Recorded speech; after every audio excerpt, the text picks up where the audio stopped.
आउज़ बिल्लाहि मिनश्शैतानिर बिस्मिल्लाहिर्रहमानिर्रहीम। जी मेरे इस्लामी बहन भाइयों, आप लोगों का क्या हाल है? उम्मीद है कि आप लोग खैरियत से होंगे। अल्लाह ताला आप लोगों को हमेशा खुश व खुर्रम रखे और हंसता बसता रखे। हम लोगों की ज़िंदगियों में सुकून और अमन रहे। अल्लाह ताला अपना करम करे। आमीन सुम्मा आमीन।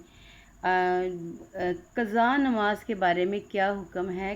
क़ज़ा सोने से भूलने से या महज सुस्ती की वजह से नमाज क़ज़ा हो जाती है तो बेदार होने या याद आने पर उस आदमी को नमाज पढ़ना ज़रूरी है।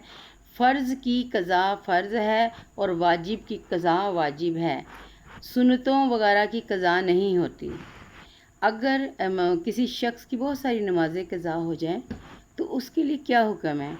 वो शख्स जो साहिबे कुर्ब है, यानी कि साहिबे तरतीब से है, कि उसको तरतीब के साथ क़ज़ा को नमाज़ों को क़ज़ा करके ज़रूरी है कि वो पढ़े। मसलन ज़ोहर और असर की नमाज क़ज़ा हो गई हो तो पहले ज़ोहर की और फिर असर की, यानी कि तरतीब के साथ पढ़े।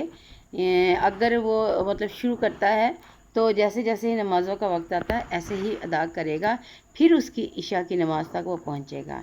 अगर साहिबे तरतीब नहीं है, यानी कि 5 नमाज़ों से ज़्यादा नमाज़ें क़ज़ा हुई हैं, तो फिर तरतीब ज़रूरी नहीं, जो मर्ज़ी है पहले पढ़ ले।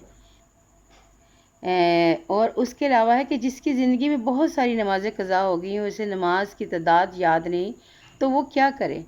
जो शख्स यूँ नियत करे कि जो सबसे पहले फ़जर, ज़ोहर, असर की नमाज मुझसे क़ज़ा हुई वो पढ़ रहा हूँ, और आसानी के लिए रुकू सजदे में एक एक बार तस्बीह पढ़ ले, और फ़र्ज़ की तीसरी और चौथी रकत में अल्हम्द शरीफ की जगह 3 बार सुबहान अल्लाह कह दे, और इसी तरह अत्ताहियात के बाद दुरूद शरीफ की जगह सिर्फ़ एक दफ़ा अल्लाहुम्मा सल्ली अला मुहम्मदिन व अला आले कह दे। इस तरह वित्रों में दुआए क़ुनूत की जगह 1 या 3 बार रब्बुल गफ़रली कह दे और सलाम फेर दे तो नमाज हो जाएगी। और क्या है उस बारे में कई सवाल करते हैं कि सफ़र में अगर उसकी नमाज क़ज़ा हो गई, जैसे हम लोग सफ़र में जा रहे हैं, हमारी नमाज क़ज़ा हो गई तो वो कसर थी और अकामत में उसकी कसर ही होगी, पड़ेगा। और अकामत में कोई नमाज कसर होगी और सफ़र में पढ़ना चाहती हो तो पूरी नमाज पढ़ी जाएगी। यानी कि फ़र्ज़ नमाज़ों की भी इसी तरह से तरतीब है कि अगर हमने ज़ोहर और फजर ज़ोहर असर की नहीं पढ़ी तो पहले हम ज़ोहर की नमाज़ पढ़ेंगे, फिर हम असर की नमाज़ पढ़ेंगे।